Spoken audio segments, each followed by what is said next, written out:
నమస్తే అండి. మనం ప్రజెంట్‌గా మునగాల విలేజ్‌లో ఉన్నాము. అయితే మన చైత్ర కంపెనీ వారి మినిస్టర్ పత్తి విత్తనము ఎలా ఉంది అనేది ఇప్పుడు రైతు మాటల్లో తెలుసుకుందాము. అయితే అన్న నమస్తే అన్న. నమస్తే సార్. ఏ ఊరన్న మనది? మనది మునగాల సార్. అయి అయితే ఏ విత్తనం పెట్టినారన్న మీరు? క్షేత్ర సార్.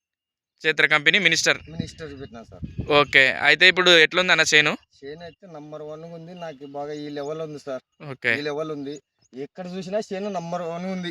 చూడండి. మీరు చూడండి సార్ ఎటు ఒకసారి. చూసినా గూడా ఒకటే లెవెలే ఉంటది. ఒకటే లెవెలే ఉంది. ఓకే.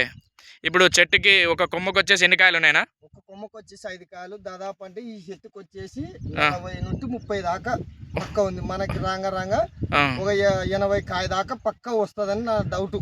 ఓకే. నా నమ్మకము. ఓకే. ఓకే. అది మీరు ఇదైతే కంపెనీ మినిస్టర్‌కు బాగా ఉంది.